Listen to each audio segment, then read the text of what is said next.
আল্লাহ তাআলা জেনেও না জানার ভান করে ফেরেশতাদেরকে জিজ্ঞেস করবেন যে তোমরা কোথা হইতে আসিয়াছো। তখন আল্লাহ তাআলা ফেরেশতাদেরকে আবারও জিজ্ঞেস করবেন ওই মজলিসে কি নিয়ে আলোচনা হচ্ছিল, যে হে আল্লাহ ওইখানে আল্লাহ এবং রাসূল নিয়ে আলোচনা হচ্ছিল, আর রাসূলের সুন্নত এবং আল্লাহ তাআলার যে ফরজ আল্লাহ তাআলাকে নিয়ে আলোচনা হচ্ছিল। তখন আল্লাহ তাআলা আবার জিজ্ঞেস করবেন তারা কি আল্লাহকে দেখেছে। তখন ফেরেশতাগণ বলবেন যে হে আল্লাহ তারা তো আল্লাহকে দেখেন না। তখন জিজ্ঞেস করবেন যে তারা যদি আল্লাহকে দেখতো তাহলে কি করত। তখন আবার ফেরেশতাগণ বলবেন যে তারা যদি আল্লাহকে দেখতে পাইতো তাহলে আরো তারা আল্লাহকে পাওয়ার চেষ্টা করত। এমন করতে করতে এক সময় জিজ্ঞেস করবেন যে তারা কি হইতে পানা চাইয়াছে। তখন বলবেন ফেরেশতাগণ যে তারা দোজখ হইতে পানা চাইয়াছে। তখন আবার ফেরেশতাগণ জিজ্ঞেস করবেন যে তাহারা কি কখনো দোজখ দেখিয়াছে। তখন বলবেন যে হে আল্লাহ তারা দোজখ কখনো দেখেন না। তখন আবার জিজ্ঞেস করবেন যে যদি তারা দোজখ দেখিত তাহলে কি করি। তখন বলবেন যে ফেরেশতাগণ যে তারা দোজখ থেকে পানা চাইতো এবং পলায়ন করত।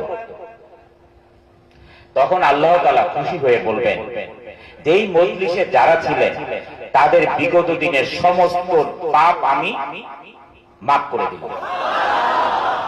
তাহলে বন্ধুগণ এইবার আমি আগে যেটা বলেছিলাম যে অনেক ছোট ছোট কাজে আল্লাহ তাআলা আমাদের নেক রেখেছেন। আমরা যখন সকালে ফজর নামাজ পড়তে যাই, আমরা আগামীকাল আল্লাহ তাআলা যদি আমাদেরকে হায়াত দারাজ করেন, আমরা আগামীকাল যদি বেঁচে থাকি আমরা মসজিদে ফজর নামাজ পড়তে যাই। ফজর নামাজ পড়ে আমরা দৌড়াদৌড়ি না করি বাসায় আসার জন্য। প্রত্যেকটা মসজিদে ইমাম সাহেবরা এবং তাবলীগ জামাত যদি থাকেন তারা বায়ান করেন। তার মানে কি হলো, আজকে 17 তারিখ, আল্লাহ তাআলা যদি আমাদের সবার গুনাহ মাফ করেন, 18 তারিখে আমাদের কোনো না কোনো কারণে আবার গুনাহ হবে।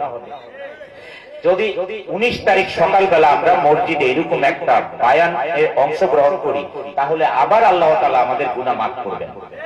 তাহলে যেই ওসামা ভাইয়ের যে বায়ান ছিল আল্লাহ তাআলার নিকটবর্তী হওয়া, বেহেশত আমাদের আমলনামা ডান হাতে আসবে এবং আমরা বেহেশতবাসী হব, তাহলে কত সহজ ব্যাপারে। আমি আরেকটু কথা বলি, সেটা হুজুর পাক সাল্লাল্লাহু আলাইহি ওয়াসাল্লাম খিদমত করতেন হযরত আবু হুরায়রা রাহমাতুল্লাহ রাদিয়াল্লাহু আনহু খিদমত করতেন। তাহাজ্জুদ নামাজের পানি, ওযুর পানি, মেসাজ সমস্ত কিছু দিতেন। একদিন হুজুর পাক সাল্লাল্লাহু আলাইহি ওয়াসাল্লাম বললেন খুশি হয়ে যে তুমি আমার কাছে কি চাও।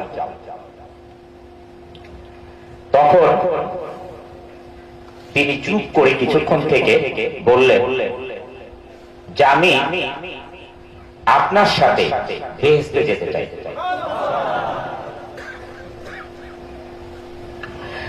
তখন হুজুর পাক সাল্লাল্লাহু আলাইহি ওয়াসাল্লাম বললেন যে তুমি আমাকে বেশি বেশি সিজদার মাধ্যমে সাহায্য করো। আল্লাহকে মানে আল্লাহর জন্য বেশি বেশি মানে সিজদার মাধ্যমে আমাকে সাহায্য করো। তাহলে এটা কি দাঁড়ালো বন্ধুগণ, মানে একমাত্র